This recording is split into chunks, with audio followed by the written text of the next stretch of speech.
나를 숨겨주면 당신 가족을 살릴 방법이 있어요. 폭풍우 치던 밤 염전 창고에서 한 여자를 만났습니다. 나를 숨겨주면 당신 가족을 살릴 방법이 있어요.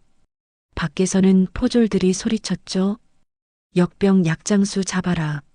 저는 3초 만에 선택해야 했습니다.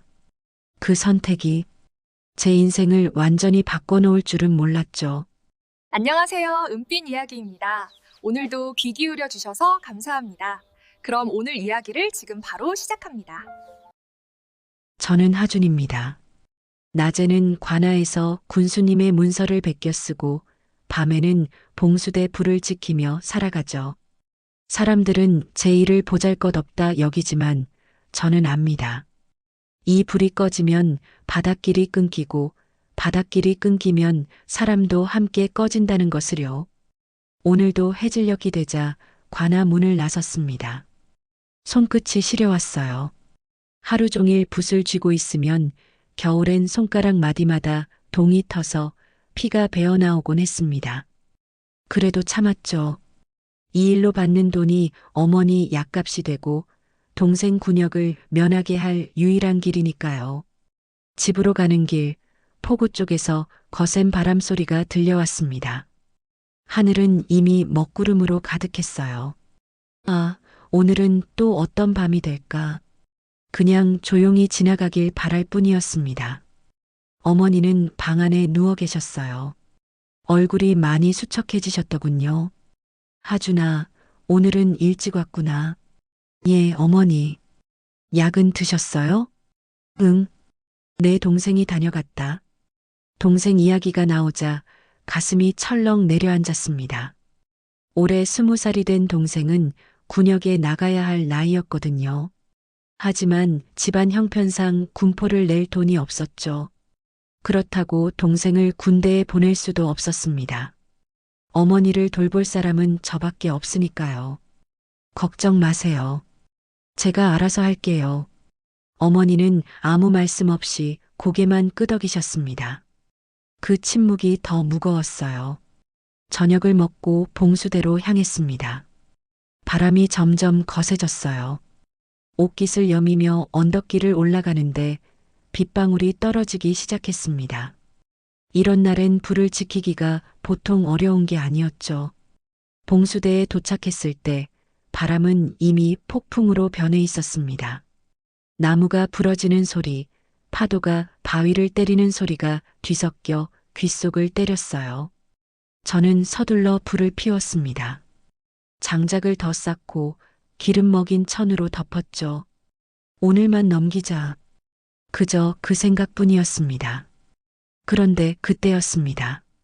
포구 쪽에서 이상한 소리가 들려왔어요. 사람의 비명 같았습니다. 저는 불을 확인하고 언덕 아래를 내려다봤죠. 어둠 속에서 횃불이 보였습니다. 여러 개였어요. 그리고 사람들이 뛰어다니는 그림자도 보였습니다. 뭔가 큰일이 벌어진 게 분명했습니다. 가슴이 두근거렸어요. 내려가 봐야 할까? 아니면 이 자리를 지켜야 할까? 불을 놔두고 가면 안 됩니다. 하지만 저 아래에서 무슨 일이 벌어지고 있는지 알아야 했어요. 폭풍우는 더욱 거세졌고 저는 그 어둠 속에 서서 선택의 기로에 놓였습니다. 폭풍우가 세차게 몰아쳤습니다. 빗줄기가 얼굴을 때렸고 바람은 몸을 가누기 힘들 정도였어요. 저는 봉수대 불을 확인한 뒤 서둘러 언덕을 내려갔습니다. 포구 쪽 횃불과 비명소리가 신경 쓰였지만 일단 비를 피해야 했죠. 가장 가까운 곳은 염전 창고였습니다. 포구 근처에 있는 낡은 건물이었어요. 평소엔 소금 자루를 쌓아두는 곳이었죠. 저는 빗물로 범벅이 된 옷을 털며 창고 문을 밀었습니다. 삐걱, 낡은 문짝이 열렸어요. 그런데 안에 누군가 있었습니다. 어둠 속에서 사람의 형체가 보였어요. 여자였습니다. 젖은 행상 차림의 여인이 창고 구석에 웅크리고 앉아 있었죠. 그녀는 저를 보자마자 움찔했습니다. 두 눈이 크게 떠졌어요. 누구십니까? 저도 놀라 물었습니다. 이런 폭풍 후에 여자 혼자 창고에 있다는 게 이상했거든요. 여인은 숨을 죽이며 천천히 일어섰습니다. 키는 그리 크지 않았어요. 하지만 눈빛만큼은 또렷했습니다. 그녀가 떨리는 목소리로 말했죠. 나를 숨겨주면 당신 가족을 살릴 방법이 있어요. 순간 귀를 의심했습니다. 뭐라고요? 제 가족을 살린다고요?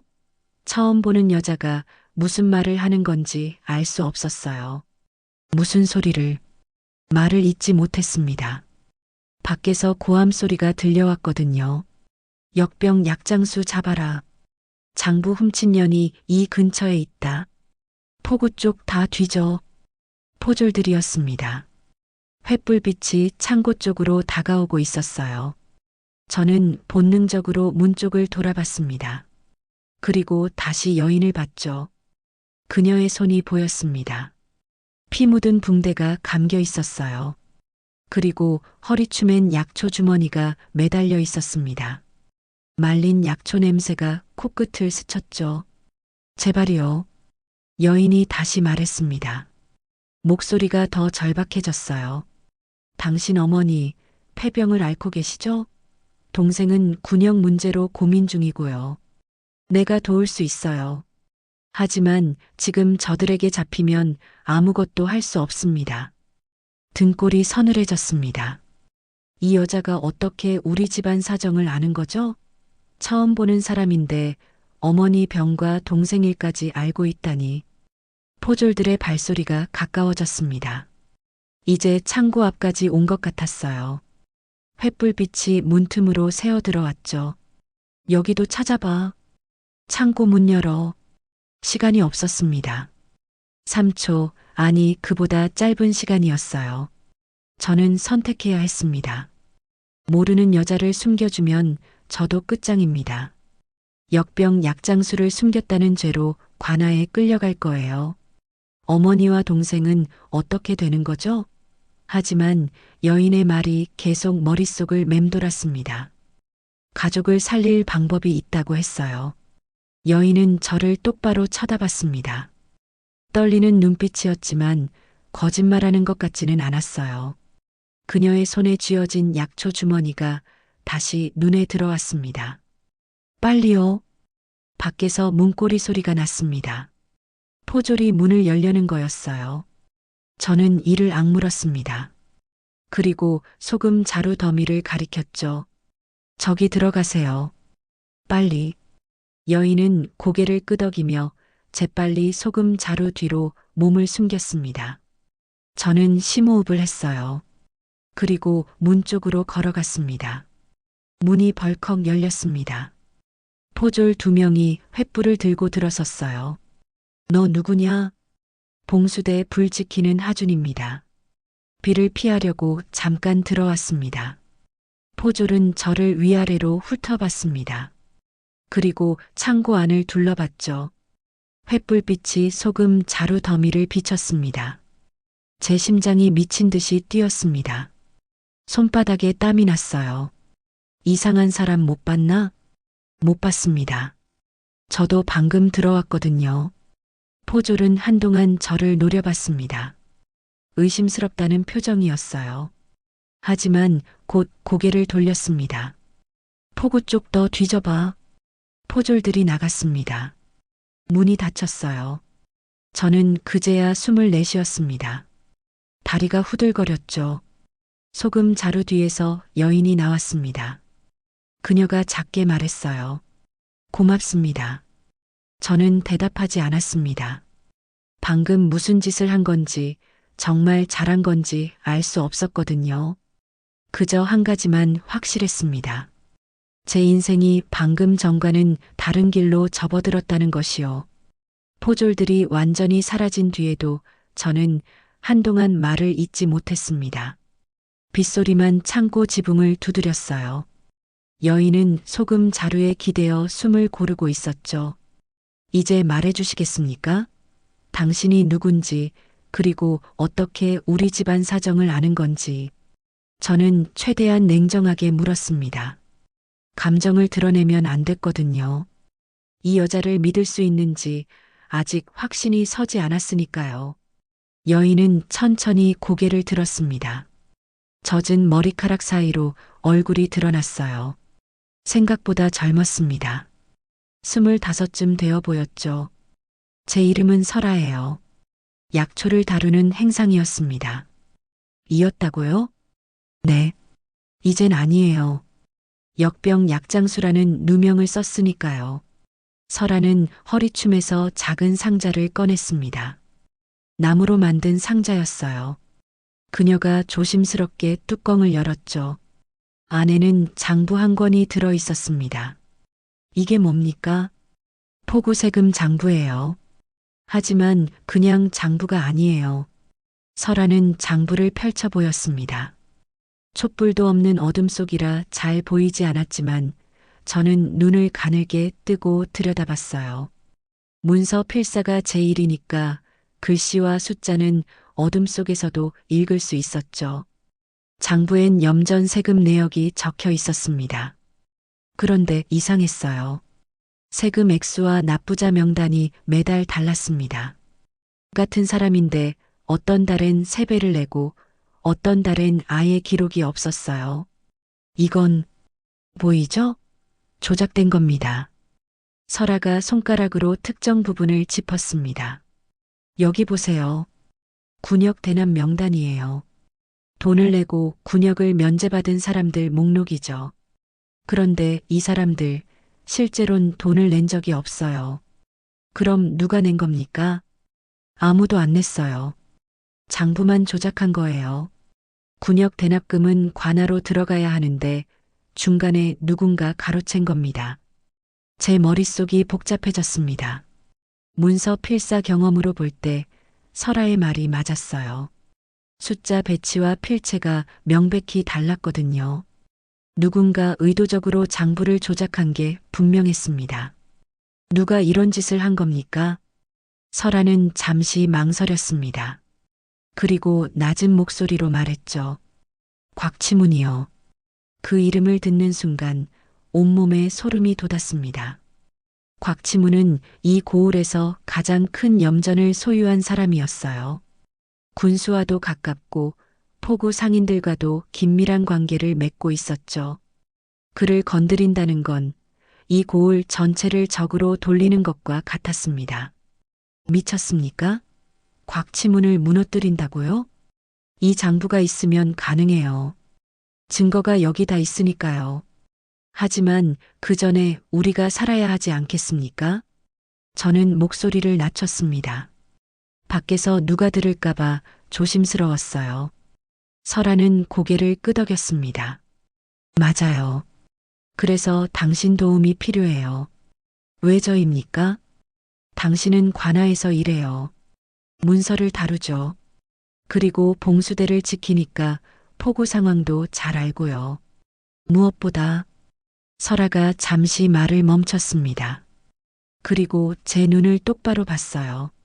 당신도 곽치문 때문에 고통받고 있잖아요. 가슴이 철렁했습니다. 설아가 어디까지 아는 건지 알 수 없었어요. 무슨 뜻입니까? 당신 동생 군역 면제를 받으려면 돈을 내야 하죠. 그 돈 어디로 가는지 아세요? 관아가 아니에요. 곽치문 손에 들어가요. 장부엔 당신 동생 이름이 없을 겁니다. 돈만 받고 기록은 안 하니까요. 저는 말문이 막혔습니다. 동생 군역 문제로 돈을 모으고 있었는데 그 돈이 곽치문에게 간다고요? 그것도 장부에 기록도 안 되면서요? 어떻게 그걸? 제가 약초 행상을 했다고 했죠. 이 고을 구석구석을 다녔어요. 사람들 이야기를 들었고요. 당신 어머니한테도 약초를 팔러 간 적 있어요. 기억 못 하실 거예요. 하지만 저는 기억해요. 설아는 허리춤에서 작은 약초 주머니를 꺼냈습니다. 말린 풀 냄새가 났어요. 이거 당신 어머니 폐병에 좋은 약초예요. 관아 의원이 주는 약보다 훨씬 나아요. 그녀가 제 손에 주머니를 쥐어줬습니다. 따뜻했어요. 우리 거래해요. 내가 당신 가족을 도와줄게요. 대신 당신은 나를 도와주세요. 이 장부를 제대로 된 곳에 전달할 수 있게요. 저는 약초 주머니를 내려다봤습니다. 이 작은 주머니가 어머니를 살릴 수 있을까요? 그리고 이 여자를 믿어도 되는 걸까요? 밖에서 다시 포졸들의 고함 소리가 들려왔습니다. 아직 멀리 가지 않은 모양이었어요. 설아는 제 대답을 기다렸습니다. 떨리는 눈빛이었지만 단호함도 함께 있었어요. 저는 천천히 고개를 들었습니다. 그리고 말했죠. 조건이 있습니다. 어머니가 나아지는 게 먼저예요. 그 다음에 장부 얘기를 하죠. 설아가 희미하게 웃었습니다. 좋아요. 거래 성사예요. 그렇게 저와 설아는 도망자와 공범이라는 이상한 관계로 묶였습니다. 나만 살겠다고 경계했던 마음은 어느새 호기심으로 바뀌어 있었어요. 이 여자는 단순한 도망자가 아니었습니다. 다음 날 아침 장터는 술렁거렸습니다. 저는 어머니께 드릴 쌀을 사러 나갔다가 이상한 분위기를 느꼈어요. 사람들이 제 쪽을 힐끗힐끗 쳐다봤거든요. 우물 앞에 벽보가 붙어 있었습니다.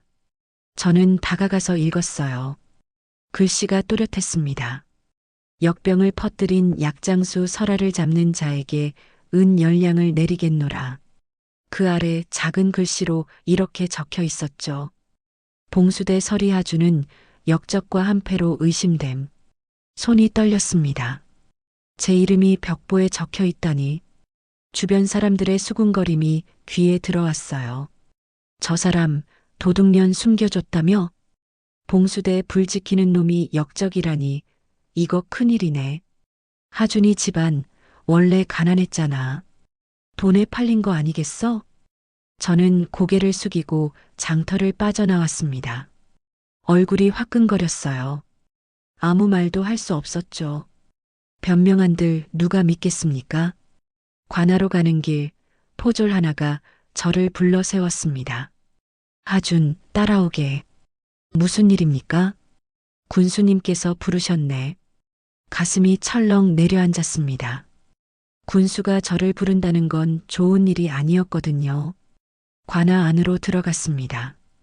군수는 자리에 앉아 있었고 옆엔 곽치문이 서 있었어요.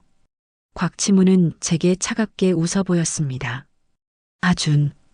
군수가 입을 열었습니다. 목소리는 부드러웠지만 눈빛은 날카로웠어요. 자네, 요즘 이상한 여자와 어울린다는 소문을 들었네. 그런 일 없습니다. 거짓말 마. 포졸들이 다 봤어. 염전 창고에서 자네가 여자를 숨겼다고 하더군. 저는 입을 다물었습니다. 변명할 수 없었어요. 곽치문이 한 발짝 다가왔습니다. 그의 얼굴엔 비웃음이 가득했어요. 하준, 자네 동생 군역 문제로 고민이 많지? 네. 내가 도와주지. 그 여자만 내놓으면 말이야. 동생 군역도 풀어주고 어머니 약값도 대주겠네. 달콤한 제안이었습니다. 동생을 군대에 보내지 않아도 되고 어머니 약값 걱정도 안 해도 됐죠. 그저 설아만 넘기면 되는 거였어요. 저는 주먹을 쥐었습니다. 손톱이 손바닥에 박혔어요. 생각해 볼 시간을 주시겠습니까? 좋아. 하지만 오래 기다리진 않겠네. 내일까지만 기다리지. 관아를 나왔을 때 온몸에 힘이 빠졌습니다. 다리가 후들거렸어요. 저는 비틀거리며 집으로 돌아왔습니다. 설아는 뒷방에 숨어 있었습니다. 저를 보자마자 물었어요. 무슨 일 있었어요? 저는 관아에서 있었던 일을 말해줬습니다. 곽치문의 제안까지 전부요. 설아는 담담하게 고개를 끄덕였습니다. 그들은 약속을 지키지 않아요. 뭐라고요? 장부만 빼앗고 우릴 둘 다 죽일 겁니다. 당신 동생 군역도 안 풀어줘요. 증거를 없애야 하니까요. 당신과 나 둘 다 입을 막아야 하죠. 설아의 목소리는 차분했지만 눈빛은 단호했어요. 그럼 어떻게 해야 합니까? 버텨야죠. 그리고 기회를 찾아야 해요. 저는 대답하지 못했습니다. 버티라고요? 얼마나 버텨야 하는 건지 끝이 보이지 않았거든요. 그날 밤 봉수대로 향했습니다. 불을 지켜야 했어요. 그게 제 일이었으니까요. 봉수대에 올라갔을 때 이상한 기척이 느껴졌습니다. 누군가 있었어요. 저는 조용히 다가갔죠. 어둠 속에서 사람 그림자가 보였습니다. 2명이었어요. 그들은 봉수대 불 옆에 서서 뭔가 작업을 하고 있었습니다.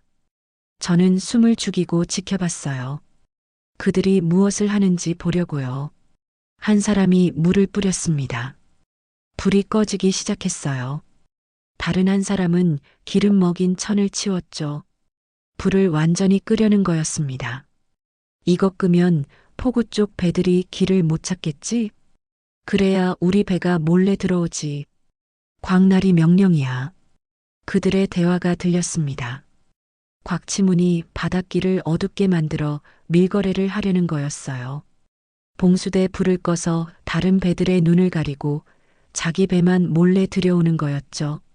저는 뛰쳐나가 소리쳤어야 했습니다. 하지만 몸이 움직이지 않았어요. 두려웠거든요. 저 사람들과 맞서면 제가 이길 수 없다는 걸 알았으니까요. 불이 완전히 꺼졌습니다. 봉수대는 어둠에 잠겼어요. 사람들이 떠났습니다. 저는 그제야 봉수대로 올라갔죠. 꺼진 불을 보며 주저앉았습니다. 무력했습니다. 저는 그저 글만 베끼는 설이었어요. 세상을 바꾸는 사람이 아니었죠. 가족을 지키는 것도, 불을 지키는 것도, 아무것도 할 수 없었습니다. 바람이 차갑게 불어왔습니다. 어둠 속에서 저는 혼자였어요. 하지만 그 어둠 속에서 작은 불씨 하나가 남아 있었습니다. 완전히 꺼지지 않은 불씨요. 저는 그 불씨를 보며 생각했습니다. 이대로 포기할 건가 아니면 다시 일어설 건가? 대답은 아직 나오지 않았습니다. 하지만 한 가지는 확실했어요. 이 불씨를 살려야 한다는 것. 그게 제가 할 수 있는 유일한 일이라는 것. 봉수대에서 돌아온 밤, 설아는 뒷방에서 조용히 앉아 있었습니다. 촛불 하나가 그녀의 얼굴을 비췄어요. 저는 문 앞에 서서 말했죠. 당신 아버지 이야기를 들려주시겠습니까? 설아는 고개를 들었습니다. 잠시 망설이더니 천천히 입을 열었어요. 아버지는 약방을 하셨어요. 이 고을에서 제일 큰 약방이었죠. 사람들이 많이 찾아왔고 아버지는 성실하게 약을 지어주셨습니다. 그녀의 목소리는 낮았습니다. 과거를 떠올리는 게 쉽지 않은 것 같았어요. 그런데 어느 날 곽치문이 찾아왔어요. 군역 대납금을 약방에서 보관해달라고 했죠. 아버지는 거절했습니다. 이상하다고 느끼셨거든요. 그게 시작이었군요. 네. 곽치문은 아버지를 협박했어요.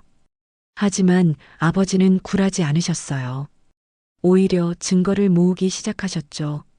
세금 장부, 군역 명단, 곡물 유통 기록까지 모든 걸 베껴 적으셨습니다. 설아는 잠시 말을 멈췄습니다. 눈가가 붉어졌어요.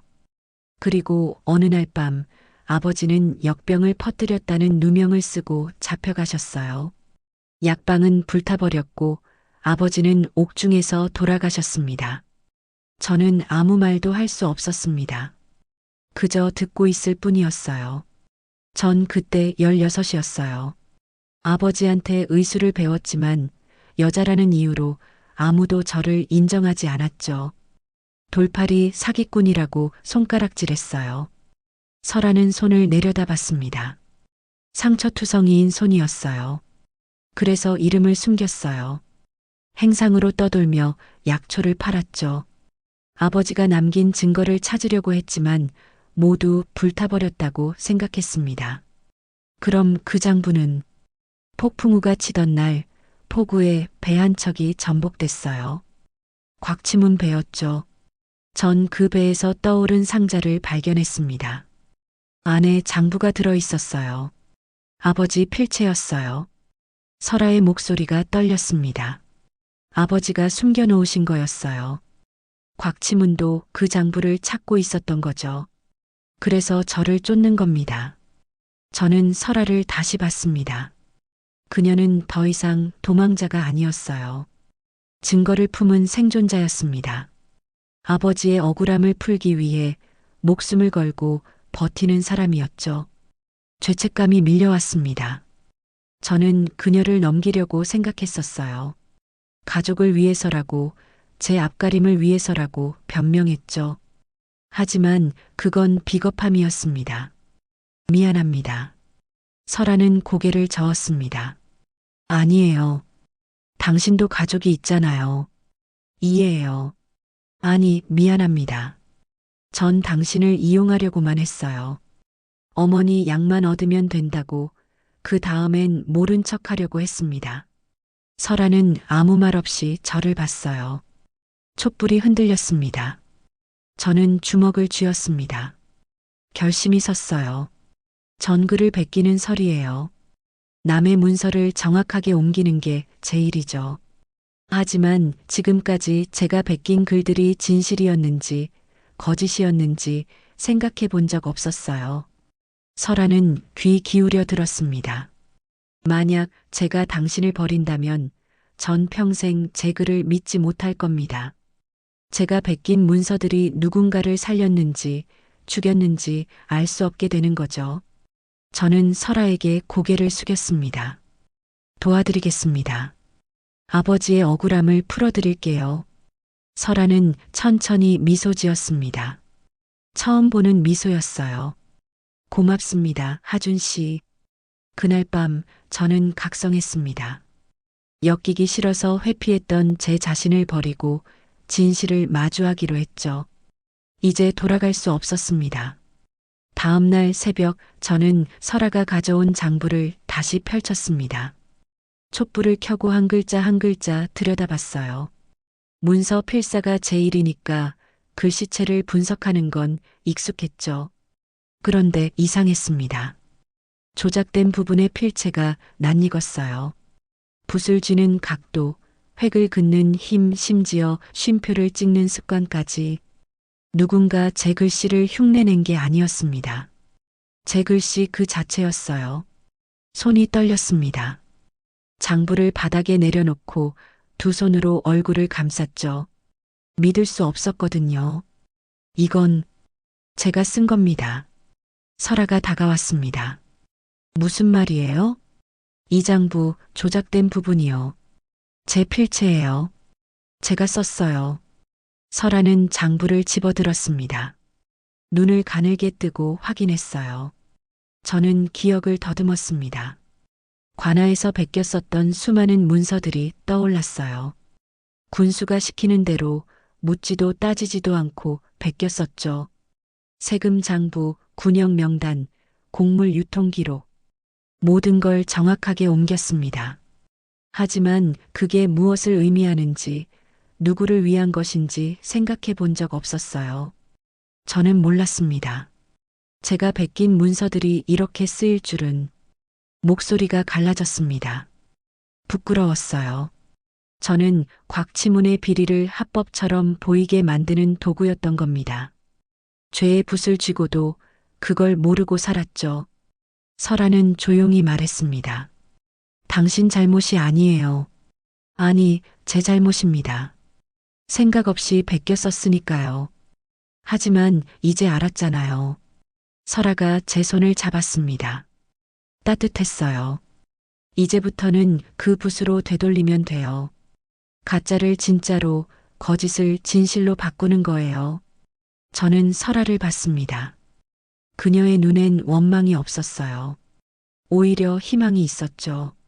어떻게 하면 되겠습니까? 진짜 장부를 만들어야 해요. 관아 창고에 원본 결제문이 있을 겁니다. 그걸 빼내야 해요. 창고는 자물쇠로 잠겨 있습니다. 당신은 관아설이잖아요. 들어갈 방법이 있을 거예요. 설아의 말이 맞았습니다. 저는 관아 구조를 잘 알았어요. 창고 열쇠가 어디 보관되는지도 알고 있었죠. 그리고 전 증언을 모을게요. 설아가 말을 이었습니다. 제가 치료했던 환자들, 포구에서 일하는 뱃사람들, 그들의 증언을 모으면 곽치문의 거짓이 드러날 겁니다. 저는 고개를 끄덕였습니다. 계획이 섰어요. 위험합니다. 들키면 우리 둘 다 끝이에요. 알아요. 하지만 지금 아니면 기회가 없어요. 설아는 단호했습니다. 저도 마음을 굳혔죠. 좋습니다. 해봅시다. 그날 저녁 관아로 향했습니다. 평소처럼 문서를 베끼러 가는 척했어요. 군수는 제게 몇 가지 일을 시켰고 저는 순순히 따랐습니다. 해가 지고 관아가 조용해졌을 때 저는 창고 쪽으로 몸을 숨겼어요. 열쇠는 군수방 서랍에 있었습니다. 조심스럽게 방에 들어가 서랍을 열었죠. 손이 떨렸지만 멈출 수 없었어요. 열쇠를 손에 쥐고 창고로 향했습니다. 자물쇠를 열고 안으로 들어갔어요. 어둠 속에서 문서 더미가 보였습니다. 원본 결제문을 찾기 시작했습니다. 하나하나 확인하며 뒤졌죠. 시간이 촉박했어요. 누군가 오기 전에 찾아야 했습니다. 그리고 마침내 찾았습니다. 곽치문의 인장이 찍힌 원본 결제문이었어요. 세금 착복과 군역 대납 사기가 고스란히 담긴 문서였죠. 저는 그걸 품에 넣고 창고를 나왔습니다. 자물쇠를 다시 잠그고 열쇠를 제자리에 돌려놓았어요. 관아를 빠져나왔을 때 온몸이 땀으로 젖어 있었습니다. 하지만 해냈어요. 집으로 돌아와 설아에게 문서를 건넸습니다. 그녀는 환하게 웃었어요. 잘했어요, 하준 씨. 저는 처음으로 떳떳했습니다. 제 붓이 이제 진실을 쓰기 시작했으니까요. 하지만 알고 있었습니다. 이건 시작일 뿐이라는 걸. 곽치문의 반격이 남아있다는 걸요. 비가 그쳤습니다. 하늘은 맑았지만 공기는 무거웠어요. 그날 밤 봉수대로 향하는 길에 불길한 예감이 들었습니다. 봉수대에 도착했을 때 또다시 사람들이 있었어요. 지난번처럼 불을 끄려는 자들이었죠. 저는 숨을 죽이고 지켜봤습니다. 오늘 밤이야. 광날이 배가 들어온다. 불만 꺼지면 아무도 몰라. 서둘러. 그들이 물을 뿌리기 시작했습니다. 불이 점점 작아졌어요. 저는 더 이상 참을 수 없었습니다. 뛰쳐나가 소리쳤죠. 멈춰. 사람들이 놀라 돌아봤습니다. 저를 알아본 모양이었어요. 하준? 내 이놈, 여기서 뭐 하는 거야? 이 불은 제가 지킵니다. 꺼트릴 수 없어요. 저는 장작을 더 쌓았습니다. 기름 먹인 천을 덮고 불을 다시 살렸어요. 불꽃이 활활 타올랐습니다. 사람들이 달려들었습니다. 저를 밀쳤지만 저는 물러서지 않았어요. 불을 지켜야 했으니까요. 결국 그들은 포기하고 떠났습니다. 곽치문의 계획은 틀어진 거였죠. 하지만 대가가 따랐습니다. 다음 날 아침 집으로 돌아왔을 때 포졸들이 집 앞을 에워싸고 있었어요. 가슴이 철렁 내려앉았습니다. 어머니, 안으로 뛰어들어갔습니다. 어머니는 방 안에 계셨지만 포졸 2명이 문 앞을 지키고 있었어요. 동생도 마당 한쪽에 묶여 있었죠. 하준. 동생이 제 이름을 불렀습니다. 얼굴에 멍이 들어 있었어요. 곽치문이 마당에 서 있었습니다. 비웃는 표정이었어요.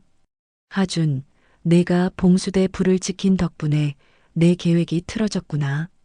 가족을 놔주십시오. 이건 저와 당신 사이 일입니다. 그래, 내 말이 맞아. 하지만 내가 먼저 약속을 어겼지. 그 여자를 넘기지 않았잖아. 곽치문이 한 발짝 다가왔습니다. 마지막 기회다. 설아와 장부를 내놓으면 가족은 살려주지. 안 그러면 말을 끝내지 않았지만 의미는 분명했어요. 저는 주먹을 쥐었습니다. 분노가 치밀었지만 어쩔 수 없었어요. 가족이 인질이었으니까요. 그때 밖에서 목소리가 들렸습니다. 하준 씨는 아무것도 내놓지 않아도 돼요. 설아였습니다. 그녀가 대문 앞에 서 있었어요. 손엔 장부를 들고 있었죠. 설아, 왜 나왔습니까? 이제 숨을 필요가 없어요. 설아는 침착했습니다. 곽치문을 똑바로 쳐다봤어요. 역병을 퍼뜨린 건 제가 아닙니다. 이 고을의 병을 만든 건 곽치문, 당신이에요. 곽치문이 비웃었습니다. 증거가 있나? 있어요. 설아는 장부를 들어 올렸습니다. 이 장부가 증거입니다. 그리고 하준 씨가 가져온 원본 결제문도 있어요. 포구 뱃사람들의 증언도 모았고요. 곽치문의 얼굴이 굳었습니다. 그런 것들이 무슨 소용이냐? 군수는 내 편이야. 하지만 감사는 아니에요. 설아가 차분하게 말했습니다. 내일 상급 관리인 감사가 이 고을에 옵니다. 정기 순찰이에요. 그분 앞에서 이 장부를 보여드릴 겁니다. 곽치문의 표정이 변했습니다. 당황한 기색이 역력했어요. 내 인연이 관아 앞으로 끌고 가. 포졸들이 설아를 잡으려 했습니다. 하지만 설아는 물러서지 않았어요. 오히려 큰 소리로 외쳤죠. 이 고을 백성 여러분, 들으십시오. 곽치문이 세금을 착복하고 군역을 사기쳤습니다. 여러분이 낸 돈은 관아로 가지 않았어요. 목소리가 장터까지 퍼졌습니다. 사람들이 하나둘 모여들기 시작했어요. 곽치문은 다급해졌습니다. 입 닥쳐. 당장 전현을 잡아. 포졸들이 설아를 끌고 갔습니다. 저는 뛰쳐나가려 했지만 다른 포졸이 저를 붙잡았어요. 놔주십시오. 조용히 해. 너도 같이 끌려갈 거야. 관아로 끌려갔습니다. 군수 앞에 무릎 꿇었어요.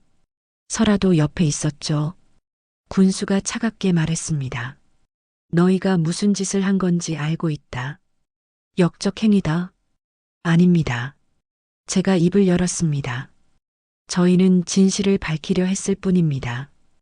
원본 결제문이 여기 있습니다. 곽치문의 비리가 낱낱이 기록되어 있어요. 군수는 문서를 보지도 않았습니다. 그런 건 증거가 안 돼. 내일 당장 처형하겠다. 감사가 오기 전까지 기다려 주십시오. 설아가 말했습니다. 단 하루만요. 감사 앞에서 이 장부를 보여드릴 기회를 주십시오. 만약 거짓이라면 그때 저희를 처형하셔도 됩니다. 군수는 망설였습니다. 곽치문이 옆에서 속삭였지만 군수는 고개를 저었어요.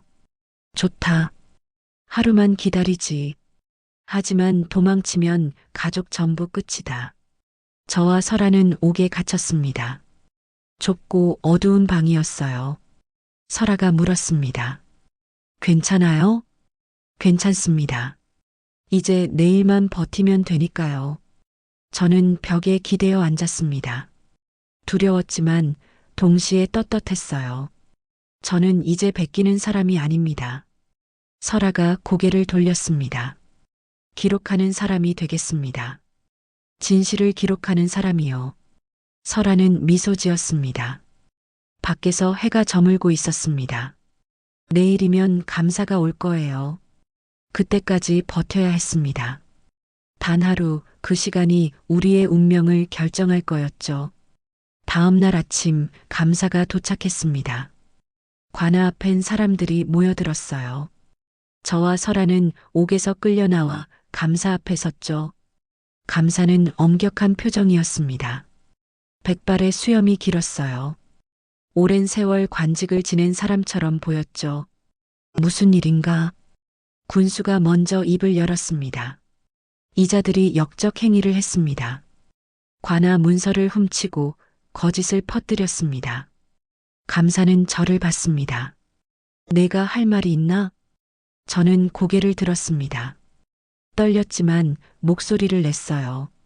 있습니다. 곽치문이 세금을 착복하고 군역 대납을 사기쳤습니다. 증거가 여기 있습니다.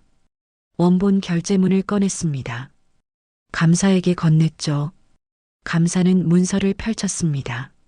천천히 읽었어요. 그리고 군수를 봤습니다. 이 문서 진짜인가? 군수는 대답하지 못했습니다. 곽치문이 옆에서 끼어들었어요. 저건 조작된 겁니다. 믿지 마십시오. 조작이 아닙니다. 제가 말했습니다. 장부와 원본을 대조해 보시면 압니다. 숫자와 이름이 다르게 기록되어 있어요. 저는 관아 서리로 문서를 베껴 썼습니다. 하지만 그게 비리를 감추는 도구로 쓰인 걸 이제야 알았습니다. 감사는 장부도 확인했습니다. 한참을 들여다봤어요. 설아가 앞으로 나섰습니다. 저는 역병을 퍼뜨린 적 없습니다. 오히려 사람들을 치료했어요. 여기 증언이 있습니다. 설아는 뱃사람들과 환자들이 쓴 증언서를 내밀었습니다. 감사는 그것도 읽었습니다. 표정이 점점 굳어졌어요. 곽치문, 앞으로 나오시오. 곽치문이 떨리는 발걸음으로 앞으로 나왔습니다. 이 문서들이 사실이라면 당신은 중죄를 지은 것이오. 변명이 있소? 곽치문은 아무 말도 하지 못했습니다. 얼굴이 하얗게 질렸어요. 감사가 군수를 받습니다. 군수도 조사를 받아야겠소. 이런 일이 벌어지는 동안 몰랐다는 건 직무유기요. 군수는 고개를 숙였습니다. 감사는 포졸들에게 명령했습니다. 곽치문을 잡아 가두시오. 군수도 직위를 정지하고 조사하겠소. 포졸들이 곽치문을 끌고 갔습니다. 그는 저항했지만 소용없었어요. 고울이 뒤집혔습니다. 염전세금 착복 구조가 낱낱이 드러났고 피해를 본 사람들이 속속 나타났죠. 감사는 철저히 조사했습니다. 한 달 뒤 저는 관아로 다시 불려갔습니다. 이번엔 죄인으로가 아니었어요. 새로 부임한 군수가 저를 봤습니다. 하준, 자네가 이번 일을 바로잡았다고 들었네. 공문을 바로잡는 실무관리 자리를 맡아주겠나? 저는 놀랐습니다. 서리에서 한 단계 오르는 거였어요. 감사합니다. 맡겠습니다. 저는 기록으로 사람을 살리는 길을 선택했습니다. 더 이상 무심코 베끼지 않겠다고 진실을 기록하겠다고 다짐했죠. 설아는 정식으로 의녀 역할을 맡았습니다. 가난한 사람들을 돌보고 약초밭을 만들었어요. 사람들은 처음엔 의심했지만 점점 설아를 믿기 시작했습니다.